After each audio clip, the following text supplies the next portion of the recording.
আসসালামু আলাইকুম দর্শক, আমি সাইফুল 68 আপনাদের সকলকে আমন্ত্রণ।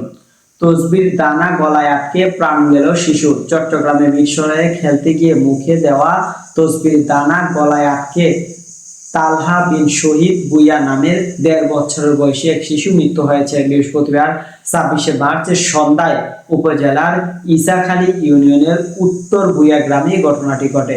তালহা এই এলাকার শহীদুল ইসলামের ছেলে। শহীদুল চট্টগ্রাম শহরে ব্যবসা করেন।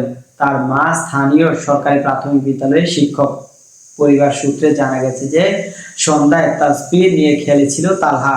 কোনো এক সময় তাসবির একটি দানা গিলে ফেলে সে। পরে গলায় আটকে তার গলা আটকানোর পর বুঝতে পারে পরিবারের সদস্যরা। তালহাকে উপজেলা স্বাস্থ্য কমপ্লেক্সে নিয়ে যান। সেখানে চিকিৎসক গলা আটকানোর পর বুঝতে পারে পরিবারের সদস্যরা। তালহাকে উপজেলা স্বাস্থ্য কমপ্লেক্সে নিয়ে যান। সেখানে চিকিৎসক শুক্রবার ২৭শে মার্চ সকালে তাকে মৃত ঘোষণা করেন। বাদ জুমা নিজ পারিবারিক কবরস্থানে শিশুটির লাশ দাফন করা হয়েছে বলে জানে তার চাচা মুর্শেদ ভূঁইয়া। হাসপাতালে আনার আগেই শিশুটির মৃত্যু হয়েছে। গলায় তসবিহ দানা আটকে তার শ্বাসনালী বন্ধ হয়ে গেছে। এতে তার শ্বাস প্রশ্বাস নিতে সম্পূর্ণরূপে বন্ধ হয়ে যায়, যার কারণে শিশুটির মৃত্যু হয় বলে জানিয়েছে ডাক্তার। দর্শক, এই ঘটনায় তার পরিবারে চলছে হাজারি।